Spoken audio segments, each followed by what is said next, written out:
அன்பு உறவுகளுக்கு இனிய வணக்கங்கள். இன்றைய பதிவுல மீனராசி அன்பர்களுக்கான மே மாத ராசி பலன்களை தான் பார்க்க போறோம். இந்த மாதத்துல கிரகநிலைகள் உங்க வாழ்க்கையில என்ன மாதிரியான மாற்றங்களை உண்டாக்க போகுதுங்கிறத தெளிவாகவும் விரிவாகவும் இந்த பதிவுல பார்க்க போறோம்.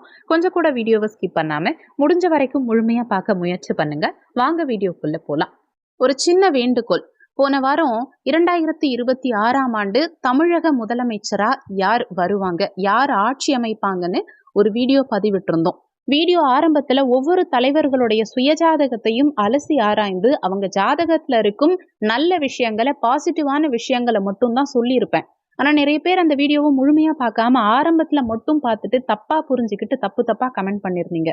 அந்த வீடியோவை ரொம்ப கஷ்டப்பட்டு டேட்டா அனலைஸ் பண்ணி கொடுத்துருக்கோம். ஆனா மக்கள் கிட்ட அது தப்பா போய் சேர்ந்தது கொஞ்சம் கஷ்டமா இருக்கு. அதனால தயவு செஞ்சு டைம் கிடைச்சா அந்த வீடியோவுடைய டிஸ்கிரிப்ஷன்ல 20:45 நிமிஷத்துல ஹூ இஸ் சீஃப் மினிஸ்டர்னு கொடுத்துருப்பேன். அந்த இடத்துல இருந்து வீடியோவை பாருங்க. மே 4ஆம் தேதி எலெக்ஷன் ரிசல்ட்டும் வரப்போது. ரெண்டையும் கனெக்ட் பண்ணி பாருங்க. நான் சொன்னது உண்மையா இல்லையான்னு உங்களுக்கே புரியும். மீனராசியை பொறுத்த வரைக்கும் பூரட்டாதி 4ஆம் பாதம், உத்திரட்டாதி 1, 2, 3, 4ஆம் பாதங்கள், ரேவதி 1, 2, 3, 4ஆம் பாதங்களை உள்ளடக்கியது மீனராசி. மீனராசிக்கு அதிபதி குரு பகவான். மீனராசி அன்பர்களுக்கு இந்த மாதத்துல முக்கியமான கிரக மாற்றங்கள் எல்லாம் நிகழுது. உங்க ராசியிலேயே ஜென்மஸ்தானத்துல சனி பகவான் சஞ்சாரம் செய்கிறார். இப்ப உங்களுக்கு 7.5 சனியில ஜென்ம சனி நடந்துகிட்டு இருக்கு. மே 11ஆம் தேதி வரைக்கும் சனியோட செவ்வாய் இணைந்த நிலையில சஞ்சாரம் செய்யறது ஒரு விதமான அழுத்தமான சூழலை கொடுக்கும்.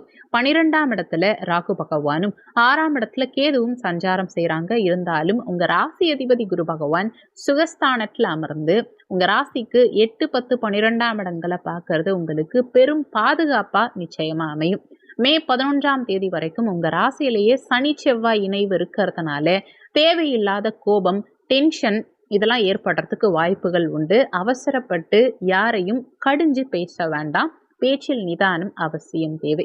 தன குடும்ப வாக்குஸ்தானமான 2ஆம் இடத்துல உச்ச சூரியனும் புதனும் இணைந்த நிலையில சஞ்சாரம் செய்யறாங்க. புதாதித்ய யோக நிலையில சஞ்சாரம் செய்யறது விசேஷமான அமைப்பு தான். மே 15ஆம் தேதி வரைக்கும் உங்க பேச்சில் ஒரு கம்பீரமும் தெளிவும் இருக்கும். உங்க வார்த்தைகளுக்கு மற்றவங்க மதிப்பு கொடுப்பாங்க.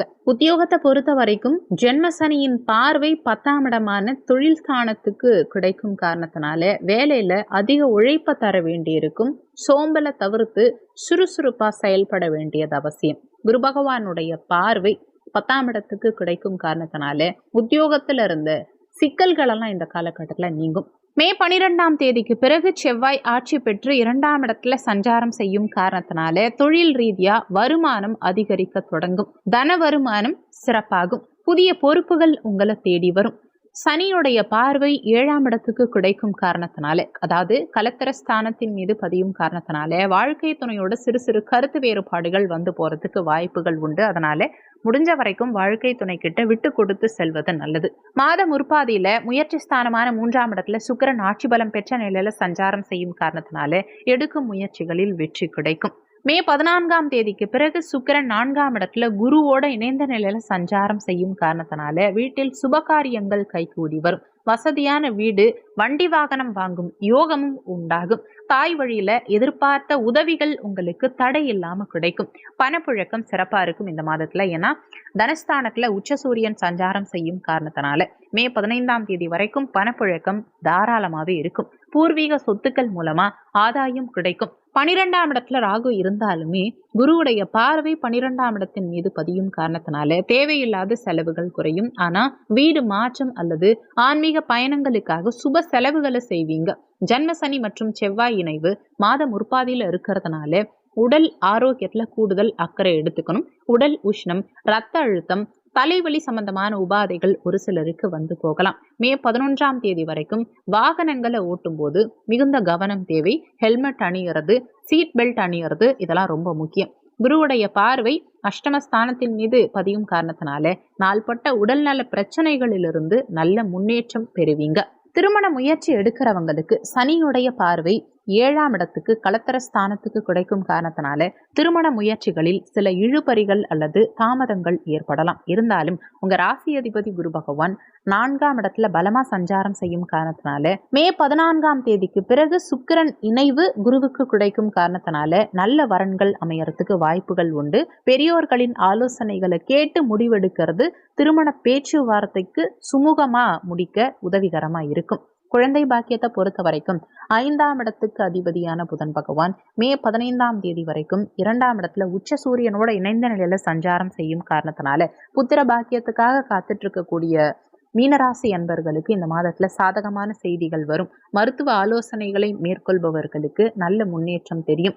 உங்க குழந்தைகளின் ஆரோக்கியம் மற்றும் கல்வி சார்ந்து இருந்த கவலைகளெல்லாம் இந்த மாதத்துல பெற்றோர்களுக்கு நீங்கும்.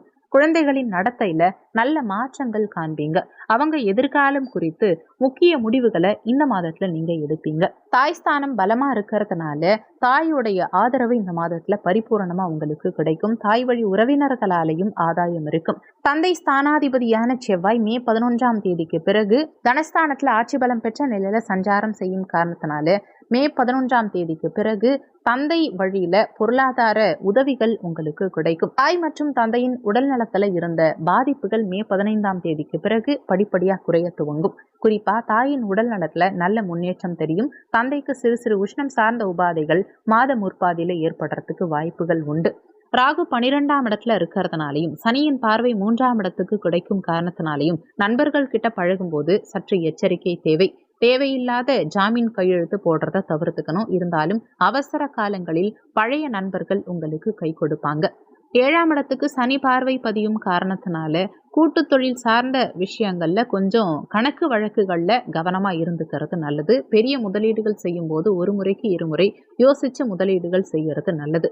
ஓன் பிஸ்னஸ் பண்றவங்களை பொறுத்த வரைக்கும் மே 12ஆம் தேதிக்கு பிறகு செவ்வாய் தனது சொந்த வீட்டுல ஆட்சி பலம் பெறுவதனால சுய தொழில் செய்யறவங்களுக்கு வருமானம் கணிசமா உயரும். நிலுவையில இருந்த பாக்கிகள் எல்லாம் வசூலாகும். புதிய கிளைகள் தொடங்குறதுக்கு அல்லது தொழிலை விரிவுபடுத்துறதுக்கான எண்ணங்களை மே 15ஆம் தேதிக்கு பிறகு கிரகநிலைகள் அதிகம் ஏற்படுத்தும். மாணவ மாணவிகளை பொறுத்த வரைக்கும் இந்த மாதத்துல 4ஆம் இடத்துல அதாவது வித்யாஸ்தானத்துல குரு பகவான் சஞ்சாரம் செய்யறதும் மே 15ஆம் தேதிக்கு பிறகு சுக்கிரன் குருவோட இணைவதும் மாணவர்களுக்கு மிகச்சிறந்த பலன்களை கொடுக்கும். புதாதித்ய யோக அமைப்பு உச்ச சூரியன் பிளஸ் புதன் இணைவு இந்த அமைப்பும் கல்வியில மாணவர்களுக்கு முன்னேற்றகரமான நிலையை கொடுக்கும். மாணவர்களுக்கு கல்வியில இருந்த மந்த நிலை மாறி ஆர்வமும் கவனமும் கூடும். உயர்கல்விக்காக காத்துட்டு இருக்கவங்களுக்கு தகுந்த வாய்ப்புகள் அமையும். கலை மற்றும் ஆராய்ச்சி துறையில இருக்கும் மாணவர்களுக்கு புதிய அங்கீகாரம் இந்த மாதத்துல கிடைக்கும். இந்த மாதம் சிறப்பா அமைய நீங்க செய்ய வேண்டிய பரிகாரம், சனிக்கிழமை தினங்கள்ல சனி பகவானுக்கு எல் தீபம் ஏற்றி வழிபாடு செய்யறது ஜன்ம சனியின் தாக்கத்தை குறைக்கும். வியாழக்கிழமை தினங்கள்ல தட்சணாமூர்த்திக்கு மஞ்சள் நிற மலர் சாட்சி வழிபாடு செய்யறது சுகபோகங்களை கொடுக்கும். 12ஆம் இடத்துக்கு குரு பார்வை பதியும் காரணத்தினால முதியோர் இல்லங்களுக்கு அல்லது ஆதரவற்றவர்களுக்கு உணவு வழங்குறது உங்க தோஷங்களை நீக்கி காரிய வெற்றி கொடுக்கும்.